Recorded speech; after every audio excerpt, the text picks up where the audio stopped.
ನಮಸ್ಕಾರ ವೀಕ್ಷಕರೇ, ಇವತ್ತಿನ ವಿಡಿಯೋ ಬಂದು ಅಕಸ್ಮಾತ್ ಆಗಿ ನಿಮ್ ಫೋನ್ ಅಲ್ಲಿ ಎಲ್ಲಾ ಫೋನ್ ನಂಬರ್ ಡಿಲೀಟ್ ಆದ್ರೆ ಅದನ್ನ ಹೇಗೆ ಕಂಪ್ಲೀಟ್ ಆಗಿ ರಿಕವರ್ ಮಾಡಬೇಕು ಅನ್ನೋದನ್ನ ಕಂಪ್ಲೀಟ್ ಇನ್ಫಾರ್ಮೇಶನ್ ಕೊಟ್ಟಿದ್ದೀನಿ. ಯಾರೆಲ್ಲ ಫಸ್ಟ್ ಟೈಮ್ ಈ ವಿಡಿಯೋ ನೋಡ್ತಾ ಇದೀರೋ ಸಬ್ಸ್ಕ್ರೈಬ್ ಮಾಡ್ಕೊಳ್ಳಿ.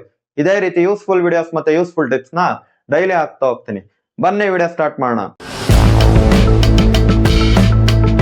ಗಾಯ್ಸ್, ಫಸ್ಟ್ ನೀವೇನ್ ಮಾಡ್ಬೇಕು ಅಂದ್ರೆ ಮೊಬೈಲ್ ಸೆಟ್ಟಿಂಗ್ಸ್ ಅಂತ ಆಪ್ಷನ್ ಇರುತ್ತಲ್ಲ, ಆ ಸೆಟ್ಟಿಂಗ್ ಆಪ್ಷನ್ ಮೇಲೆ ಕ್ಲಿಕ್ ಮಾಡಿ. ಕ್ಲಿಕ್ ಮಾಡಿದ್ಮೇಲೆ ಫುಲ್ ಡೌನ್ ಬನ್ನಿ. ಡೌನ್ ಬಂದಾಗ ಗೂಗಲ್ ಅಂತ ಒಂದು ಆಪ್ಷನ್ ಇರುತ್ತೆ, ಅದನ್ನ ಸೆಲೆಕ್ಟ್ ಮಾಡಿ. ಸೆಲೆಕ್ಟ್ ಮಾಡಿದ್ಮೇಲೆ ನೆಕ್ಸ್ಟ್ ಇಲ್ಲಿ ರೆಕಮೆಂಡೆಡ್ ಆಲ್ ಸರ್ವಿಸಸ್ ಅಂತಿದೆ, ಈ ಆಲ್ ಸರ್ವಿಸಸ್ ನ ಸೆಲೆಕ್ಟ್ ಮಾಡಿ. ಆಲ್ ಸರ್ವಿಸಸ್ ಸೆಲೆಕ್ಟ್ ಮಾಡಿ ಫುಲ್ ಡೌನ್ ಬನ್ನಿ. ಡೌನ್ ಬಂದ್ರೆ ಇಲ್ಲಿ ಬ್ಯಾಕಪ್ ಅಂಡ್ ರೀಸ್ಟೋರ್ ಅಂತ ಆಪ್ಷನ್ ಇದೆ, ಅದರಲ್ಲಿ ರೀಸ್ಟೋರ್ ಕಾಂಟ್ಯಾಕ್ಟ್ಸ್ ಅಂತ ಆಪ್ಷನ್ ಇರುತ್ತೆ, ಅದ್ರ ಮೇಲೆ ಕ್ಲಿಕ್ ಮಾಡಿ.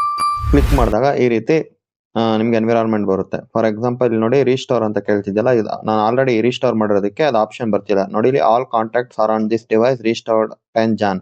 ಆದ್ರೆ ಇವತ್ತಿನ ಡೇಟಾ ನಾನು ರೀಸ್ಟೋರ್ ಮಾಡಿದ್ದೀನಿ ಆಗ್ಲೇ. ನೀವು ಮಾಡಿಲ್ದಲೇ ಇದ್ದಾಗ ಇಲ್ಲಿ ರೀಸ್ಟೋರ್ ಅಂತ ಬಟನ್ ಬರುತ್ತೆ, ಅದ್ರ ಮೇಲೆ ಕ್ಲಿಕ್ ಮಾಡಿದ್ರೆ ನಿಮ್ದು ಯಾವ್ಯಾವ ಕಾಂಟ್ಯಾಕ್ಟ್ಸ್ ಇರುತ್ತೋ ಅದೆಲ್ಲ ಮತ್ತೆ ರೀಸ್ಟೋರ್ ಆಗುತ್ತೆ. ಓಕೆನಾ?